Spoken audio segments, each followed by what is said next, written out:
Good morning friends, मैं doctor Jagdish Rathore और आप देख रहे हैं mind Galaxy. Psychology of the learner, इसमें हम लर्निंग प्रोसेस, अध्ययन प्रक्रिया, तो यह अध्ययन प्रक्रिया जो है इसकी प्रस्तावना शुरुआत कर रहे हैं हम। तो अध्ययन प्रक्रिया हमारे मनुष्य जन्म की शुरुआत हुई, मनुष्य की निर्मिती हुई, तब से ही अध्ययन प्रक्रिया शुरू हुई है। और जैसे शुरू हुई है उसमें जब अध्ययन होता है उसके बाद अध्ययन के बाद शिक्षा शुरू हो जाती है। तो यह शिक्षा और अध्ययन दोनों शब्द एक जैसे ही शब्द करके यूज किए जाते हैं, उपयोग में लाते हैं, मगर दोनों ही शब्द एक अर्थ से, एक मीनिंग से उपयोग में लाते हैं, मगर एक नहीं है। तो दोस्तों यहाँ पर आप देखेंगे कि एजुकेशन ये एक बहुत ही व्याप्त संकल्पना है और अध्ययन उसका एक पार्ट है या उसका भाग है। जो शिक्षा जो है इसका जो शब्द की निर्मित हुई, सबसे पहले एडुकेट। एडुकेट का मीनिंग है संस्कार करना, और उसके बाद एजुकेट से एडुकेयर ऐसा शब्द हुआ, और जो एडुकेयर शब्द हुआ तो एडुकेयर का मीनिंग है कि किसी की देखभाल करना, किसी के बारे में चिंता करना, इसका मतलब एडुकेयर है। और इस एडुकेयर से फिर बना एडुकेटम।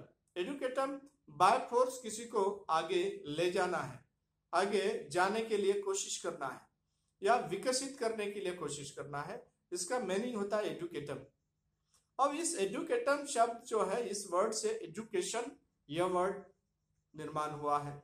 जो एजुकेशन है इसका मीनिंग होता है किसी में भी बदलाव लाना, उनका बिहेवियर चेंज करके बदलाव लाके विकास या प्रगति करना, इसका मतलब है एजुकेशन। अब जो एजुकेशन शब्द है इसके वजह से ऐसा हुआ, मगर अब ये एजुकेशन जैसे जैसे चलते रहा और चलते रहा तो इसमें हम अध्ययन को एजुकेशन से अलग नहीं कर सकते, ये एक दूसरे के अविभाज्य अंग। अब यह अविभाज्य अंग होने के वजह से उसको एक दूसरे से अलग न करते हुए कुछ बातें जो है अध्ययन करने की, सीखने की कोई तरीके हैं उसमें। अब यहाँ पर हम देखते हैं कि अध्ययन जब होता है या शिक्षा जब होती है तो वो अध्ययन के थ्रू शिक्षा हो जाती है। तो जब हम अध्ययन क्या करते हैं, तो कोई व्यक्ति अध्ययन करता है तो कोई सब्जेक्ट का नॉलेज लेता है, स्किल या ट्रेनिंग, ये सभी बातें जो है वहाँ उसको नॉलेज गेन करना, इसी को अध्ययन कहता है।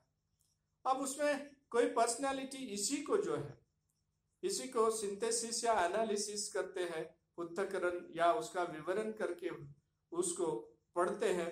उसके बारे में हमको कुछ ऐसी बातें हैं कि उसके बारे में क्यूरियोसिटी निर्माण हुई है, और क्यूरियोसिटी निर्माण होने के बाद हम ये सभी बातें हमें शुरुआत होती है। अब ये सीखने की प्रक्रिया, सबसे पहले तो हमारे दिमाग में विचार आता है, और जब विचार आ गया तो विचार के बदौलत फिर कोई प्रकार की क्रिया करना शुरू हो जाता है। जब क्रिया करते हैं तो क्रिया करने के बाद हमें चेंजेस आते हैं, इसी को शिक्षा कहा गया है। अब ये जो शिक्षा कहा गया है, तो ये शिक्षा होने का निश्चित हमें कोई प्रकार की उद्दीपन होना है या कोई प्रेरणा मिलना है। जब तक कोई प्रेरणा नहीं मिलती, उद्दीपन नहीं होता, तब तक के हमें कोई प्रकार की शिक्षा होना या शुरू होना मुमकिन नहीं है। इसके लिए सबसे पहले हमें प्यास लगती है, फिर हम कुएं और पानी की खोज करते हैं। उसी प्रकार हमें यहाँ जो लर्निंग करना है, उस वक्त सबसे पहले हमें एक प्रकार की जरूरत निर्माण होती है। जैसे जरूरत निर्माण हुई तो हमें, हमारे दिमाग में कुछ विचार निर्माण होते हैं, फिर विचार निर्माण होते ही हम एक्ट होते हैं, हमारे मसल्स जो है उस दिशा में फंक्शन करते हैं, और फंक्शन करने के बाद जो है वहां पर ऐसी क्यूरियोसिटी या जिज्ञासा रहती है कि इसमें से हम कहाँ से मिलेंगे और कैसे मिलाएंगे। ये जिज्ञासा होने के बाद, क्यूरियोसिटी होने के बाद जो बदलाव आता है, उसी बदलाव को शिक्षा कहा गया है। तो दोस्तों ये शिक्षा कहा गया है, ये शिक्षा जो है हमारे कंटिन्यूअस प्रोसेस में चलती है, जन्म से तो मृत्यु तक चलने वाली जो बात है उसी को शिक्षा कहा गया है।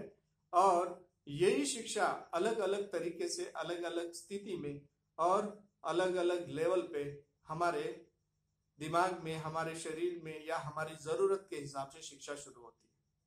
तो दोस्तों यही थी हमारी प्रस्तावना की अध्ययन प्रक्रिया की।